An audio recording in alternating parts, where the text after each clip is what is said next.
বিসমিল্লাহির রহমানির রহিম। আজকে আমরা একটি অঙ্কের সমাধান করাবো। অঙ্কটি হচ্ছে যে নিচের কোনটি অমূল্যের সংখ্যা, যা 16তম নিবন্ধন পরীক্ষায় এসেছিল 2019 সালে, সেটার আমরা আজকে সমাধান করব।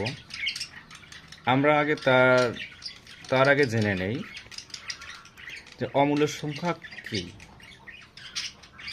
অমূল্যের সংখ্যা হচ্ছে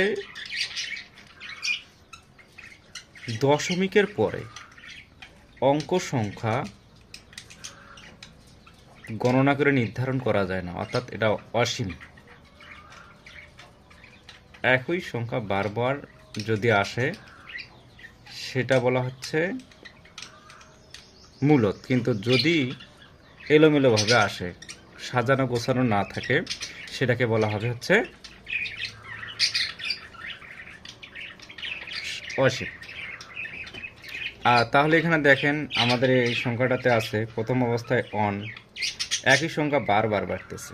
তো যে সংখ্যাটা বারবার বাজে সেটাকে আমরা সাধারণত এইরকম অন পৌনঃপুনিক দিতে পারি, অর্থাৎ এটাকে আটকানো সম্ভব হচ্ছে। একই সংখ্যা বারবার বাড়তেছে, এটাকে বলা হচ্ছে কি আপনার হচ্ছে আবৃত দশমিক ভগ্নাংশ।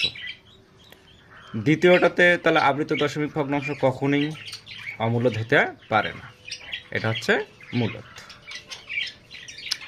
আবার দ্বিতীয়টা হচ্ছে on point, on zero on zero on zero on zero, অর্থাৎ অন জিরো দশমিকের পরে অন জিরো সংখ্যাটা একাধিকবার, অর্থাৎ 2, 3, 4 বার এখানে আমরা লক্ষ্য করতেছি।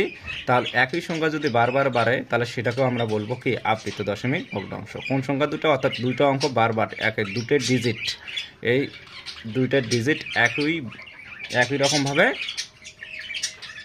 চলমান আছে, যার কারণে এটা হচ্ছে আবৃত দশমিক ভগ্নাংশ। আমরা যদি গ নম্বরটা লক্ষ্য করি, গ নম্বরে আছে এইরকম দেখি 1.100, আবার 100, আবার 100 অন, অর্থাৎ আমরা দেখা যাচ্ছে যে এইখানে তিনটা, অর্থাৎ একের অধিক আছে, অর্থাৎ আমাদের দেখা যাচ্ছে 2-এর অধিক। তাহলে এখানে 1, 2, 3টা একই সংখ্যা বারবার আসতেছে, অর্থাৎ অঙ্ক সংখ্যাগুলো আমরা একই রকম পাচ্ছি। তাহলে একই সংখ্যা বা অঙ্ক যদি বারবার পুনরাবৃত্তি ঘটে, এগুলোকে আমরা বলবো কি আবৃত দশমিক ভগ্নাংশ। তাহলে এটা আমাদের কি হবে? আবৃত দশমিক। তাহলে এটা আবৃত, এটা হচ্ছে আবৃত্ত,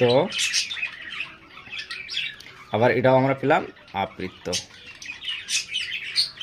তাহলে এইটা আমরা কি পাবো দেখি, 1.10, এখানে 100, অর্থাৎ এখানে আমাদের 10, এখানে যদি 10 থাকতো, কিন্তু এখানে দেখেন আমাদের 100। আবার এটাতে যা কি হচ্ছে 1000, অর্থাৎ আমাদের কোনো মিল নেই। তাহলে এলোমেলোভাবে বাড়তেছে, দশমিকের পরে অঙ্ক সংখ্যাগুলো আমাদের এলোমেলোভাবে যখন বাড়বে তখন এটাকে বলা হবে অসীম দশমিক ভগ্নাংশ। তাহলে আমরা এখানে বলা হচ্ছে অসীম দশমিক ভগ্নাংশ হলে এটাকে বলা হবে অমূলক সংখ্যা। কি বলা হবে? অমূলক সংখ্যা। তাহলে আমাদের রাইট অ্যান্সার হবে হচ্ছে এইটা। আশা করি আপনারা বুঝতে